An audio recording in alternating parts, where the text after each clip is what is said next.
You're listening to a 3CR podcast created in the studios of independent community radio station 3CR in Melbourne, Australia. For more information, go to allthews.3cr.org.au. Evil minds that plot destruction, sorcerer of death's construction, in the fields of bodies burning, as the war machine keeps turning, death and hatred to mankind, poisoning their brainwashed mind. Welcome to the Anarchist World This Week, broadcast across Australia on the National Community Radio Satellite. Listen to the Anarchist World This Week, Australia's sacred cow slaughterhouse. Listen to analysis of local, national, international events. Listen to analysis you'll never hear anywhere else.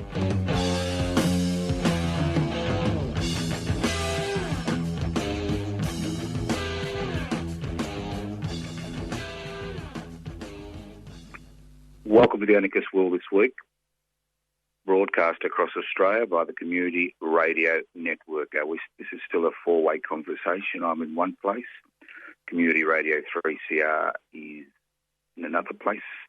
The Community Radio Network is in another place, and you're in another place. You could be anywhere from Broome to Taree to Mount Beauty to Adelaide to who knows where in Australia. This program is broadcast across the country by the Community Radio Network. My name is Joseph Toscano. If you called away during the program, nature calls, the bikie next door needs a cup of sugar for his lab, well, relax. The program is podcast. You can access the podcast by going to 3cr.org.au. It could be the young people next door learning to cook scones want a cup of sugar. You never know. Always answer the knock at the door. It could actually be a neighbour. So this, look, last week I mentioned the Murdoch Empire, and I described it as a degenerative neurological disorder which destroys the body, the mind and the soul if you get exposed to it for too long. And what I want to do for the first few minutes of this program is just look at how it acts in its own interests. Now, as you know, Foxtel has a significant degree of influence in the United States, in the United States election, and a less degree of influence in Australia, although its degree of influence, I've noticed, has been increasing in Australia. And I have noticed the difference, I'm sure you've noticed the difference in reporting regarding the coronavirus and the response to the coronavirus by the same organisation, the United States of America and Australia. And you may have noticed over the last few weeks there's been a concerted attempt to get rid of the Andrews-led Labor government in Victoria. Now, look, I've got my differences, and you know those differences regarding emergency powers, extended emergency powers, and the list goes on and on. It's incompetence. But when you look at their response to the coronavirus in the United States of America, it's a totally different response. You may say to me, well, they're different editorial teams. There's no such thing as a different editorial team in the Murdoch Empire. It's James Murdoch who walked away from billions of dollars a few months ago because of the nature of that organisation. Pointed out, I mean, there is only one editorial position. It doesn't matter whether you're in England, whether you're in India, whether you're in the United States of America, or you're in Australia. There's one editorial position. And so it's just fascinating to see how the Murdoch Empire has only one interest. It's not interested in the future of the country it's working in. It's not interested in the people in the countries they are working in. It's not even interested in its minor shareholders. All it's interested in is the Murdoch family and its major shareholders. And it will adopt whatever position necessary in order to maximise profit and curry political favour. And most importantly of all, to ensure that legislation isn't passed in parliaments and organisations and sovereign nation states around the world, which impinge on its profitability. It's that simple.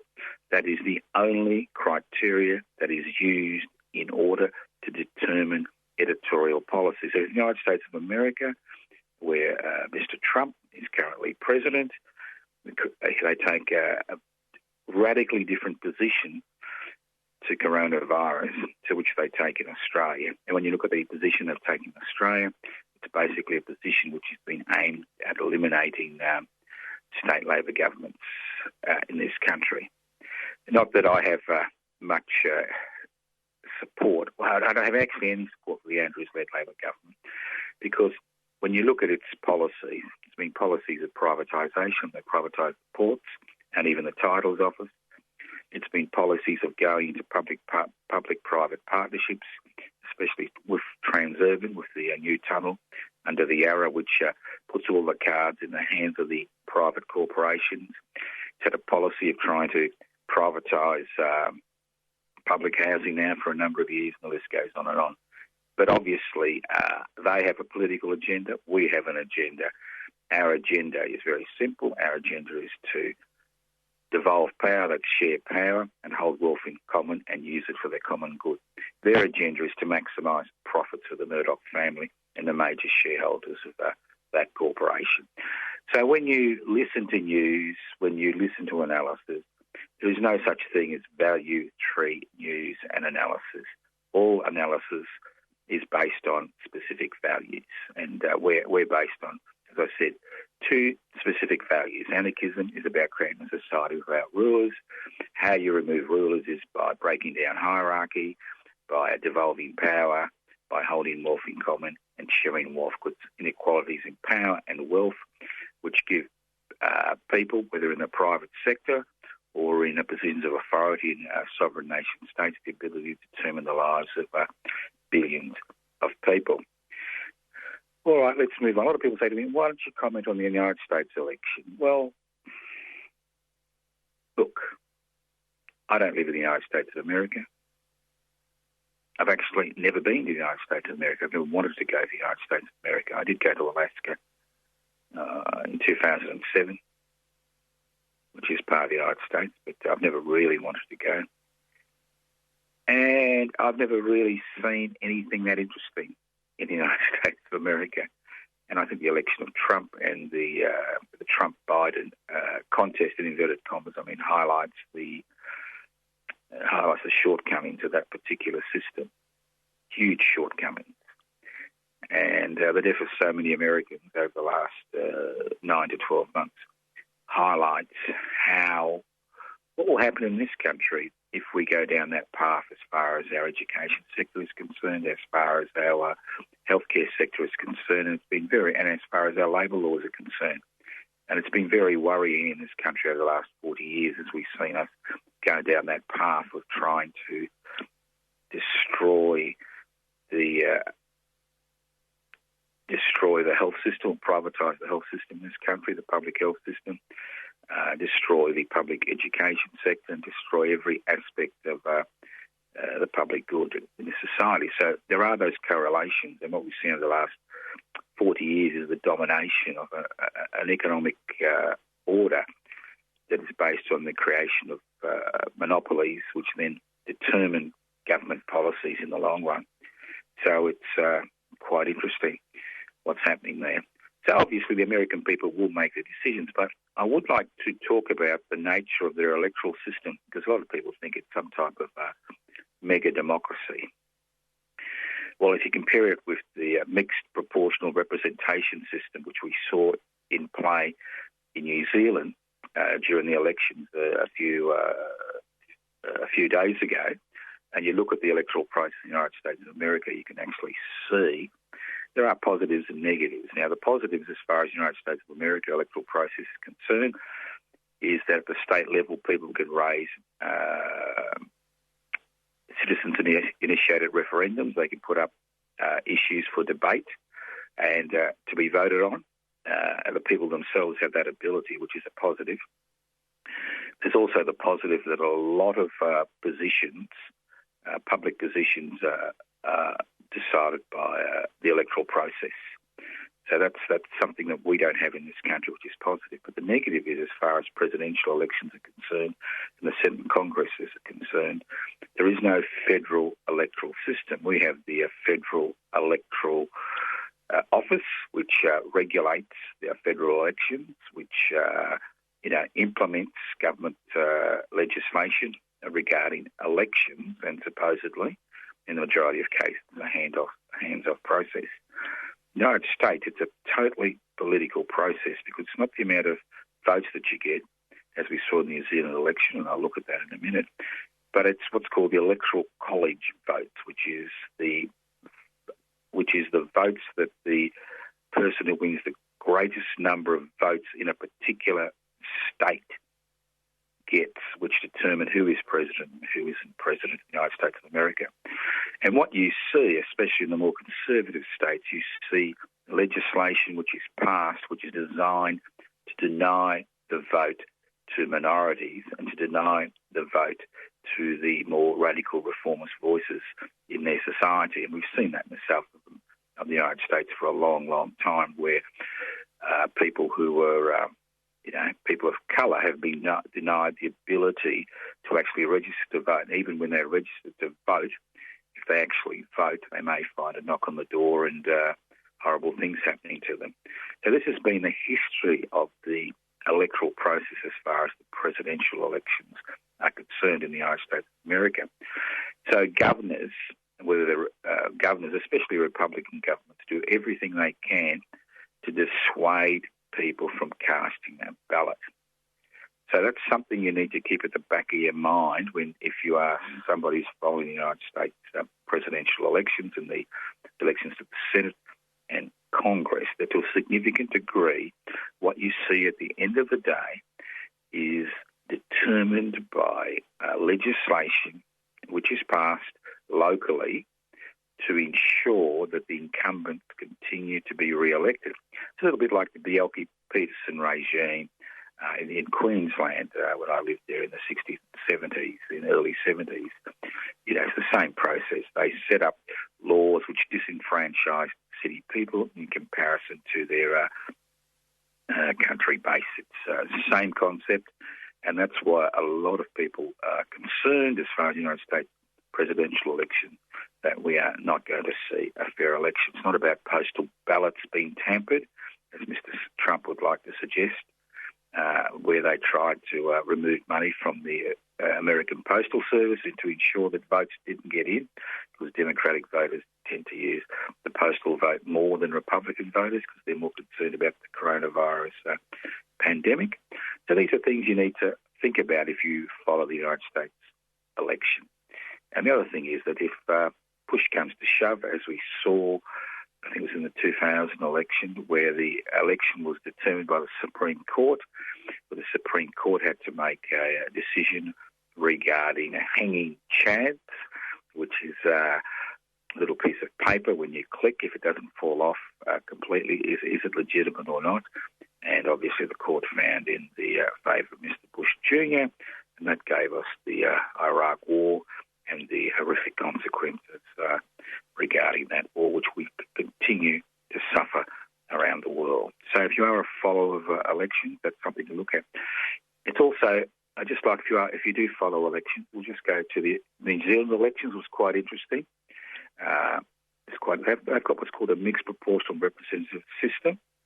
So what that means is the amount of votes you get determines the number of seats in Parliament. And we saw the Labor Party gain 64 seats in a 120-member Parliament with 49.19% of the vote. While the Greens, which have a much lower vote than the Greens in Australia, which ranks around 10%, they gained 6.7% of the vote and snared 10 seats in the New Zealand Parliament. So there are different ways of managing electoral systems. I mean, the first past the post type of so-called parliamentary democracy we have today, that England is concerned, is about the most basic type of democracy where you may find people, you do find people constantly being elected to Parliament to represent districts which actually haven't given them over 50% of the vote. At least in Australia, we've got a proportional representation system, and you can vote for a smaller party or a minor party, knowing full well that they won't be elected, but knowing full well that your preferences will continue to have a effect on the outcome of the election. And then you've got what's called direct democracy, where you don't actually have a parliamentary process. What you have is people making decisions at a local, regional and national level, and then appointing or electing delegates to coordinate those decisions at those levels, and that's what's called direct democracy, which is the type of democracy which I think we should be looking at in the 21st century, not the dinosaur that's called parliamentary democracy. But if you do follow elections, you've had the New Zealand elections, you've had the ACT election, you've got the Queensland elections coming up, and the list goes on and on. But keep in mind that the results, as we saw in Belarus, the results can be easily manipulated by legislation of ruling elites, and that's why parliamentary democracy has got such little support around the world in 2020. Okay, listen to the Anarchist World this week, broadcast across Australia by the Community Radio Network. Now, there's two fascinating cases going on in the courts currently, which I think highlight the nature of the type of society we live in. One is the fracking case, which is currently in the Supreme Court in the Northern Territory. Now, it's interesting that an Indigenous owner, Conrad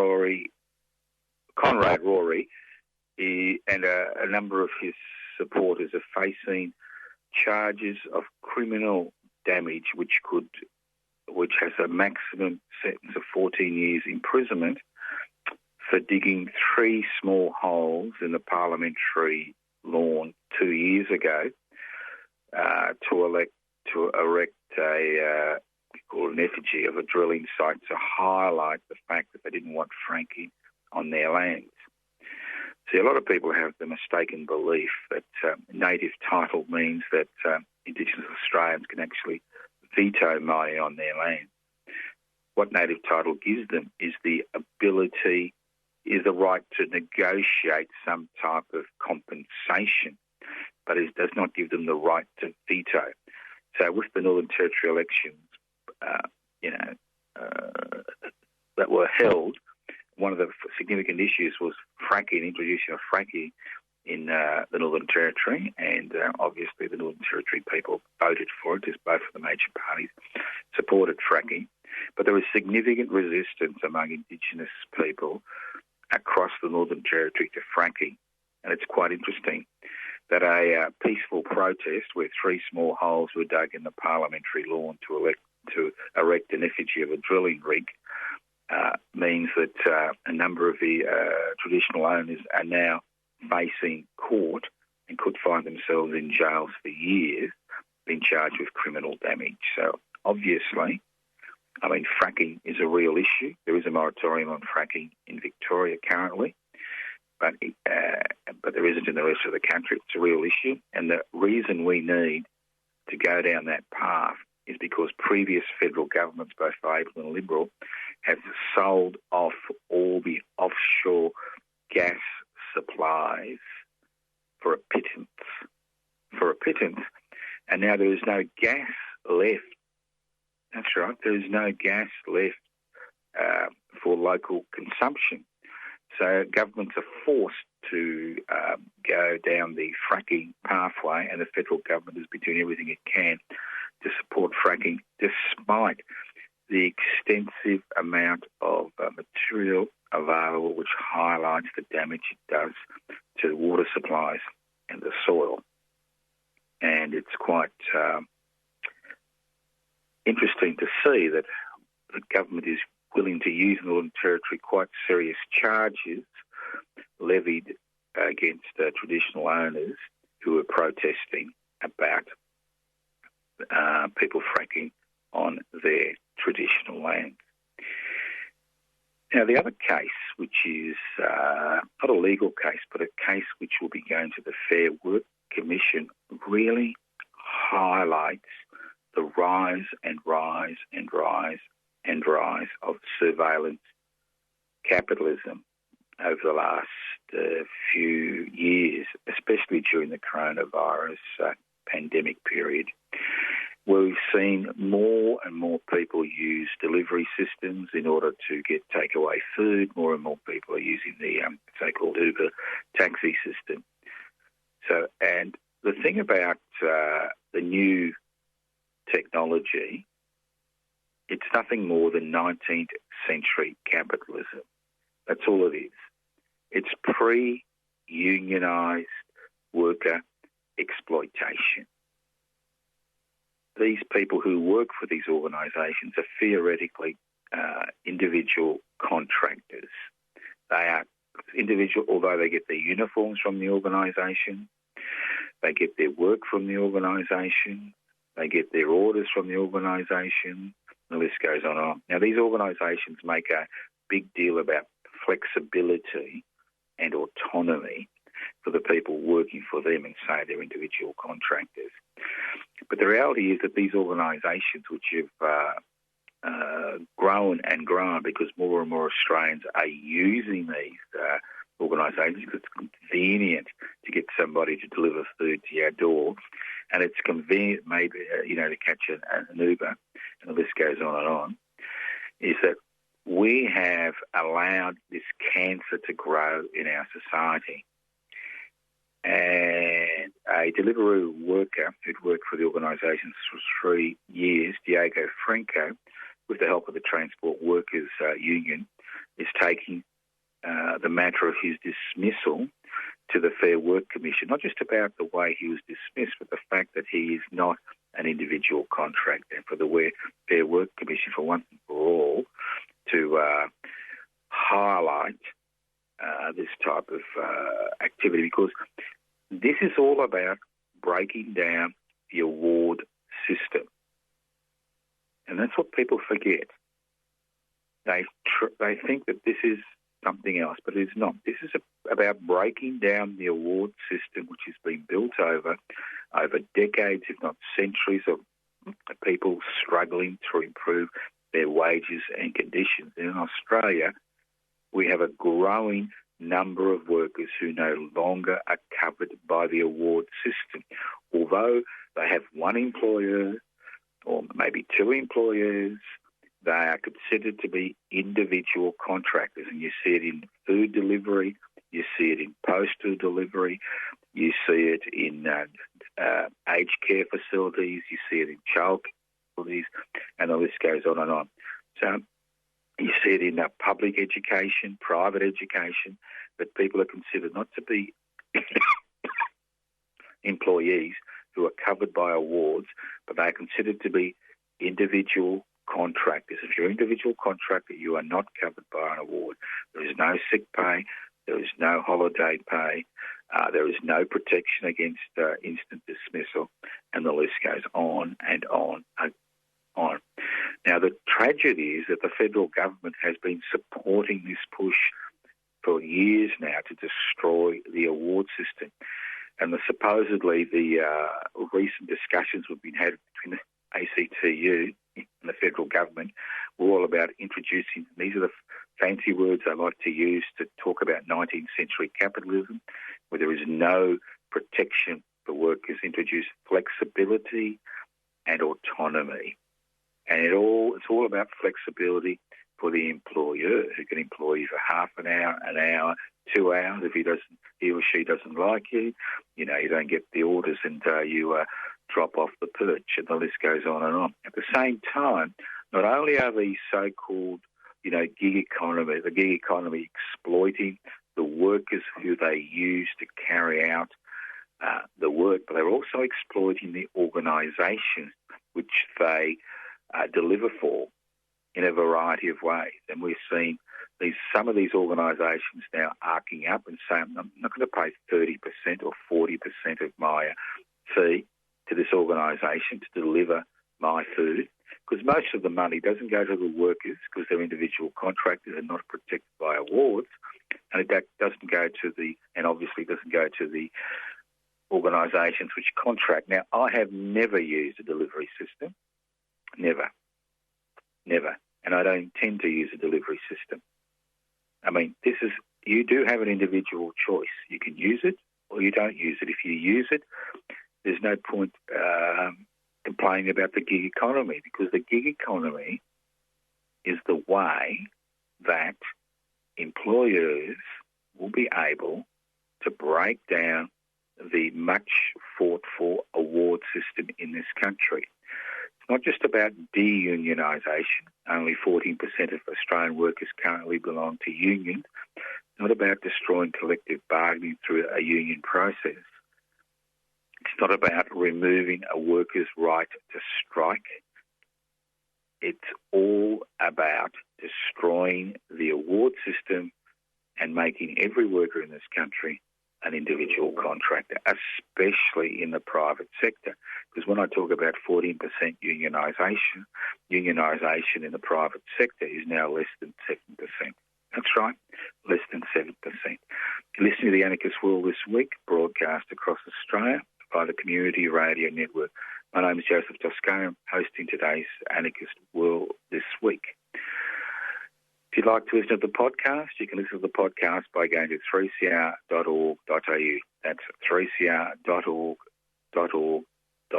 You can write to me. Yes, I do receive letters to Post Office Box 20, Parkville 3052. Now, you can go to a number of Facebook pages: Joseph Toscano, Toscano for the Public, Ellen Jose Memorial Foundation, Defend and Extend Public Housing, everybody's business. You can go to a number of websites: anarchistmedia.org, pipc.net, public interest before corporate interest.net, YouTube channel, pipc.net, and the list goes on and on and on. So there's a lot of ways you can contact us, and if you are interested in joining a political party which is not afraid of the Murdoch empire, which wants to make fundamental changes not just to the economic system but the political system, then you're always free to join public interest before corporate interest. You can download the application form by going to pipc.net, pipc.net. So, interesting. Now, what's surveillance capitalism? It's an interesting word, surveillance capitalism. I think what the coronavirus pandemic has highlighted is how powerful and how indispensable to the community many of these new platforms, relatively new platforms are, which are owned and run by monopolies. And unlike a traditional capitalist relationship, where private investment for private profit, where you rely on consumers paying you for products and you maximise your profits by working offshore or screwing your workers onshore, surveillance capitalism is something very new, because it's based on the concept that it provides you a so-called free service, whether it's the search engine Google, whether it's Facebook, whether it's Twitter, whether it's YouTube, which is part of the Google network, and the list goes on and on. But the whole basis of this new so-called new economy, or what we describe as surveillance capitalism, is based on the fact that you, the consumer, are the product. It is your personal information which is analysed, which is then used to push you in particular directions, not just economically but politically. It pushes you in particular directions. It's no accident that if one day you're thinking about, or a few minutes early, you're kind of thinking about buying a cat enclosure, that in the next hour or so you're going to get inundated with commercials about cat enclosures, because that's how they make their money. It's very simple. It's through advertising. It's another mechanism of advertising.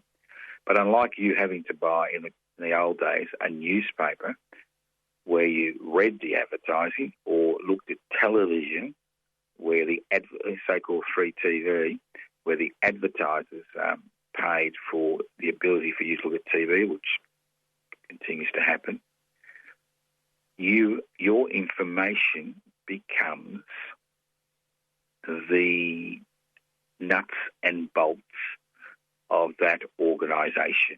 And the more information you provide, the more advertising can be directed in your direction.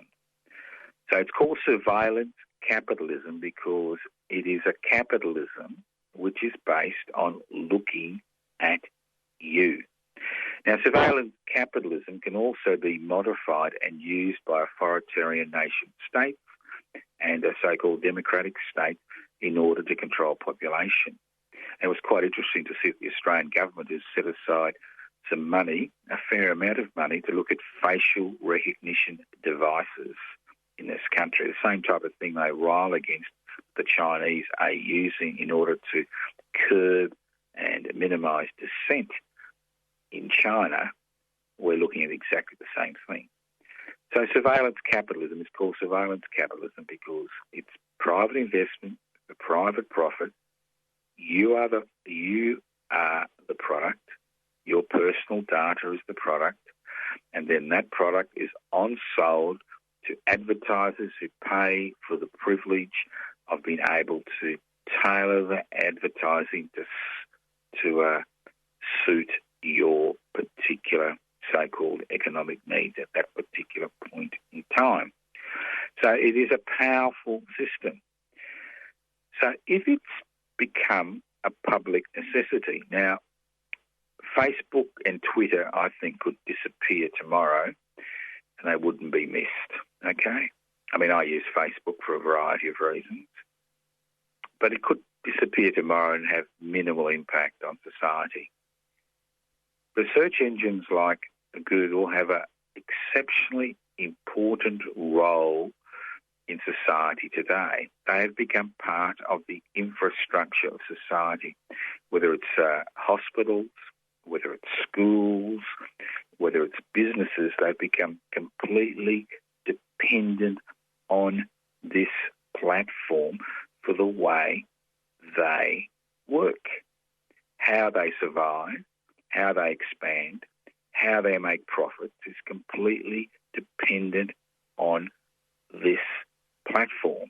And it's quite interesting to see that in the last 24 hours, the United States Justice Department has finally commenced antitrust case against Google in the United States of America, and that the number of European states have been trying to tackle the monopoly. This private organisation now has, not just on the dissemination of information, but the fact that it is essential to the running of a 21st century society. So what we have is a privately owned monopoly which basically can hold a country to hostage. And we're seeing this in Australia, where the Morrison-led Liberal National Party is trying to get some extra money for Murdoch by getting the Google to actually pay for the news and Facebook for the news they put on their platforms. So it's quite interesting, that little side struggle. But the main struggle is, if this is a public necessity, why do we leave it in the hands of the private sector? Now, the Australian Broadcasting Corporation was set up in 1924 despite vicious resistance from privately owned newspapers at that particular point in time, and it moved into radio and television later on to give people an opportunity to listen to, see and read information they wouldn't be able to, see in the private sector. So this organisation, as I said, the Australian Broadcasting Corporation, was set up for that purpose. Although we are now seeing the winding back of the influence of the Australian Broadcasting Corporation with the introduction of short-term contracts for its presenters, a decrease in public funding for the broadcaster, and a more censorious political censorship type of self-censorship, which is occurring now in the public broadcaster, it still continues to play an important role in Australian society. So why should we leave a platform as important as Google, which is now essential infrastructure for the running of hospitals, for the running of schools, for traffic management, and the list goes on and on. Why should we leave it in the hands of a private monopoly which uses its monopoly to threaten us, as we are currently seeing, as the federal government, squirms in order to put in a little bit of legislation to help their Murdoch mates out. All right? So why should it be left in private hands if it's an essential infrastructure? Now, we did see the privatisation of essential infrastructure over the last 4 decades. We've seen the privatisation of the ports, the privatisation of the airports, the privatisation of telecommunications, the privatisation of gas, the privatisation of electricity, the privatisation in certain states of public housing, and the list goes on and on. And we've seen the damage that causes to a country like Australia. This is a large continent. We need to cross-subsidise services in order to ensure that people in regional and rural Australia receive the same level of services as people in densely populated urban areas. So if it is essential infrastructure, why should we let one private monopoly dominate that space, irrespective of how powerful it is?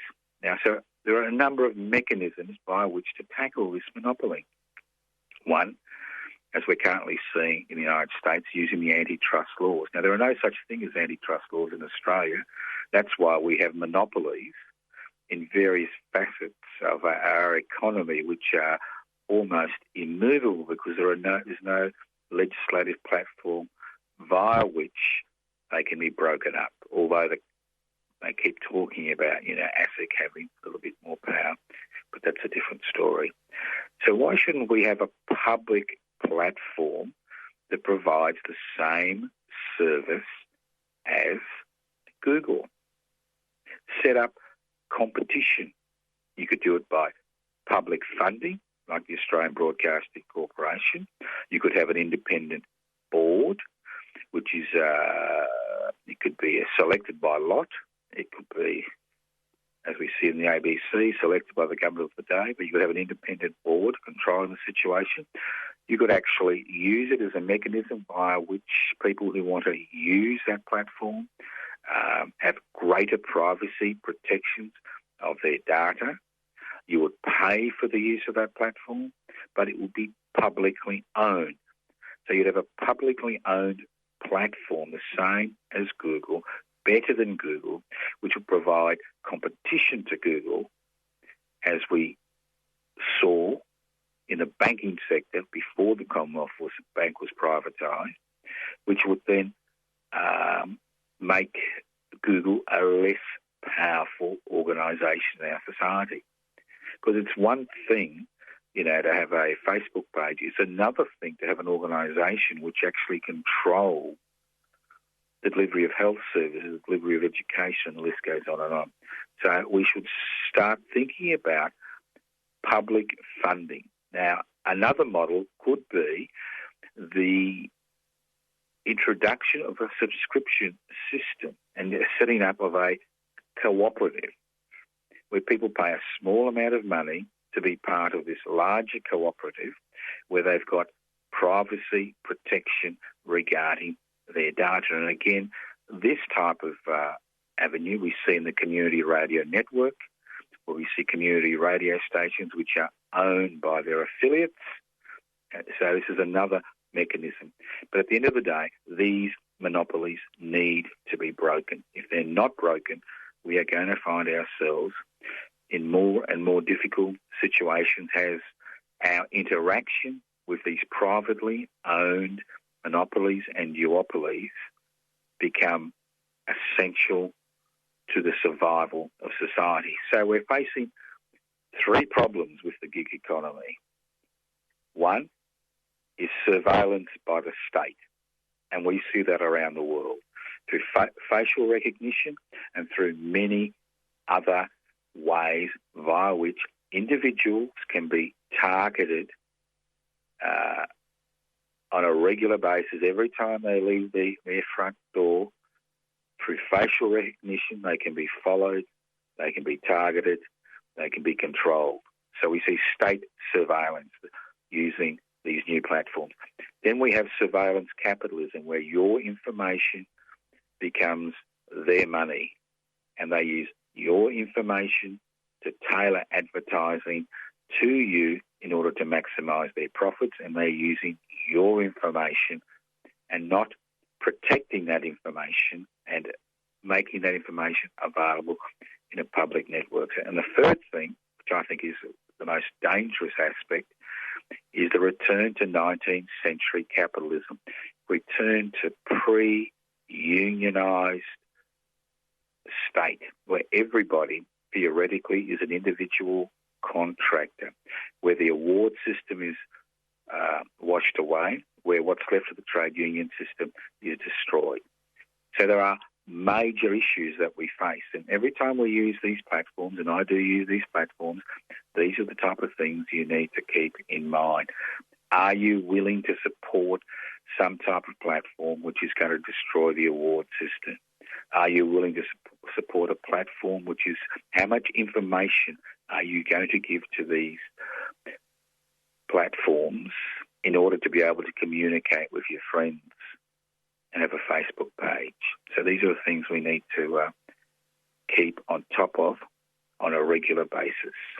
So there are a lot of things that are changing, and I think it's important that we keep on top of those changes, because if we don't keep on top of those changes, before we know it, we'll become hostages to the very technology which theoretically was designed initially to assist us. Because if you remember the early days of the World Wide Web, it was about decentralisation, it was about non-profit, it was about giving people the ability to bypass the dominant media, it was about freedom. Today, the technology that we have is now monopolised by private corporations and by sovereign nation state security apparatus. And that is used to control us. It is used to spy on us. It is used to skew political opinion. It is used to sell us stuff we don't really need. And it's used to destroy all the gains that have been made during the history of, during the period of revolution in the 20th century. You're listening to the Anarchist World This Week, broadcast across Australia via the Community Radio Network. This program is streaming live on 3cr.org.au. The program is podcast. You can access the podcast by going to 3cr.org.au. Look, a number of people have been asking me what's going to happen regarding the Francesco Fantine Memorial, which we usually have in early November, and what's going to happen regarding the Eureka celebrations. Now, unfortunately, there are major travel restrictions in this country, and we will be holding the Francesco Fantine Memorial commemoration in Murchison. It'll be much smaller than usual. Numbers will be limited to 10. Obviously, the only people who can actually go at this stage are people living in regional Victoria. Nobody from Melbourne can actually come. So we'll talk more about that next week. As far as the Eureka celebrations are concerned, Reclaim the Radical Spirit of the Eureka Rebellion celebrations, we normally have people from around Australia, which is not going to happen this year because it's going to be on the 3rd of December. But we will have a modified ceremony, which we will conduct at the old Ballarat Cemetery at the grave site. The number of people that will be able to attend will be determined by the legislation at that particular point in time. We're not out there during the commemoration to actually, we're there to honour the sacrifice of those men and women involved in the Eureka Rebellion on the 3rd of December 1854. We most likely will have a ceremony around midday, and whether we have a picnic after or not, we'll decide. We haven't decided, so it's very open, but there won't be the 4 a.m. to 10 p.m. extravaganza we have every year. It will be limited. Who'll be able to attend will be determined by the particular policy at that particular point in time. So we'll keep you informed about that. So both will be going ahead, but at a modified level. As I said before, you're listening to the Anarchist World this week. So what can we learn? Well, we can learn a lot of things. And I think the most important thing to remember is that ultimately it's people that determine what happens in any society, irrespective of the degree of surveillance, irrespective of the manipulation of the economy to suit a very small minority, irrespective of public resources which are being poured into the private sector, irrespective of the destruction of the private sector.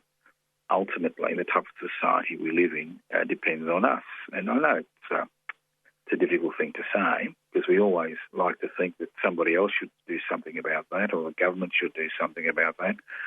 But the reality is, whether anything happens in society is determined through struggle. And if you look at every gain that's been made in any society over thousands of years, it's been gained by people coming together and fighting for that change. It has resulted in deaths, hundreds of thousands, millions of people, tens of millions of people over history have died or been sacrificed in order to create a more egalitarian community. And nothing highlighted this more than the Paris Commune in 1871, where over 10% of the people involved in the Commune, over 50,000 people, were summarily executed after the Commune was overrun. The Paris Commune was the forerunner of the modern revolutionary movement. But the fact is that change comes through struggle. And what we need to remember is that we are the people we've been waiting for. You can't rely on religious leaders. We've seen what's happened in many religious organisations around the world. We can't rely on, sovereign nation-state leaders or our parliamentary representatives because, to a significant degree, parliamentary representatives type of legislative agenda which is put up for debate is determined by the type of system people find themselves in and who controls that system, whether it's controlled by a one-party state, whether it's controlled by economic duopolies and monopolies. I mean, the type of legislation that is put up to a significant degree depends on that. And then we have to look at the type of society we live in because, ultimately, I hate to say this, we are lucky people. And we're lucky for, not because of any work we've done. I mean, the only work we did was, subjugate this country's indigenous populations in the most vicious and brutal manner. But in terms of only having 25 million people living on a continent, irrespective of how dry this continent is, the fact is there's only 25 million people. And you would think of any place on planet Earth, that we should be leading the charge to improving the lives of people. We should be leading the charge to ensure that we have a more democratic type of society. We should be leading that charge. And believe it or not, we were leading that charge at the end of the 19th century, when many of the gains that were being made were the envy of the rest of the world. Let's not forget, Victoria in Australia was the first jurisdiction in the world which introduced 3 compulsory secular education in 1874. Let's not forget that. And that many of the reforms that came in obviously came through struggle, through the great struggles of the 1891 strikes across the eastern seaboard, which eventually failed, but which led to the creation of the Australian Labor Party, which initially had a U in Labor. And it's quite interesting looking at the New Zealand Labor Party and the New Zealand and the Australian Labor Party. You've noticed that the Australian Labor Party has removed the U from Labor. It's Labor. So you have been removed from Labor, while in New Zealand, in the New Zealand Labor Party, it's still Labour, and the U has been left in the party. So I find that quite funny, but interesting. But ultimately, what I'm telling you, all right? Every journey starts with a first step. It doesn't matter where you go. If you don't take that first step, you've got no chance of completing that journey. And so we need to take that first step. Now, many of our listeners have for years been involved in agitation, for years have been involved in struggles to improve people's lives, to devolve power. I know that. But sometimes doing things as an individual is not enough. And that's the situation we face today in 2020. Individuals can initiate campaigns, they can put forward ideas, but in order for those ideas to become prevalent in society, things like a universal basic income, things like nationalising our mineral resources in order to ensure the profits are spread between Indigenous Australians and the rest of the community. There are many things we can do, things like a 1% stock market turnover tax to help fund a universal basic income. And a universal basic income protects everybody in society, ensures that no child, and I hate to use this term, lives in poverty. We have 700,000 children living in poverty in a country of 25 million people living on a continent. So ultimately, we need, as individuals, to come together. Obviously, during the coronavirus pandemic, it's become very difficult. But we need to remember that we can do it. I've been involved in public interest before corporate interest. I was a foundation member, one of the foundation members since 2015. Now, public interest before corporate interest is not a panacea. We don't have all the answers, but it is a mechanism by which people can come together to look at issues, raise issues, and raise them at a wider level in the community. It doesn't matter how many anarchist worlds this week I broadcast. Now, I've been broadcasting now for over 43 years. This is my 43rd year, broadcasting. It doesn't matter how many passionate programs there are, how many boring programs there are, how many listless programs there are of Anarchist World this week. It doesn't matter how many ideas that we throw into the pot. It doesn't matter how we analyse things. It doesn't matter what commentary we make. Unless other people join us in that struggle to create a society without rulers, nothing will ever change. This is not about individuals leading movement. As we see in Thailand with the students, when their leaders are arrested, they continue to protest. They continue to protest to try to break the grip the military and the monarchy has in Thailand. They continue to protest despite arrests. And that's the key. We need to continue to struggle. We need to form organisations. We need to join organisations that are out there that are fighting to devolve power and share wealth. That is the essence of all struggle. Democracy is not about casting a ballot every 3 years.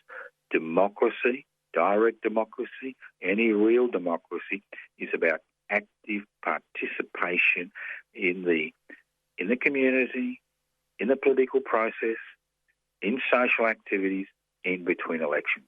That's what democracy is. Thank you for listening to the Anarchist World this week on your local community radio station, from Broome to Taree to Mount Beauty to Adelaide on the Community Radio Network. This program is being streaming live from the studios of 3CR in Melbourne.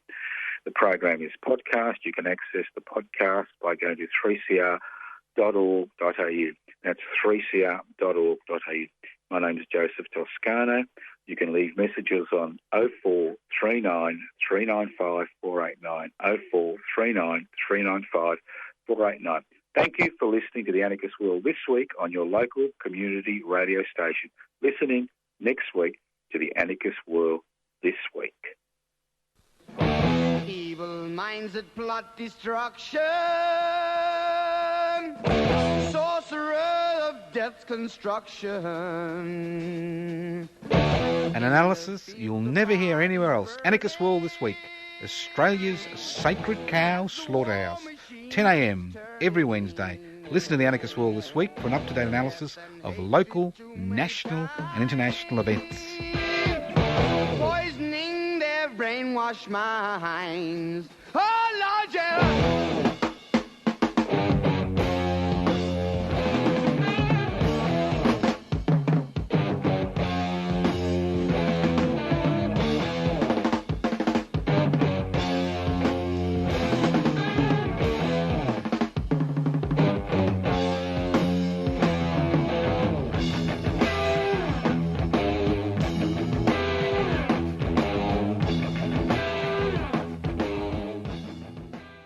You've been listening to a 3CR podcast produced in the studios of independent community radio station 3CR in Melbourne, Australia.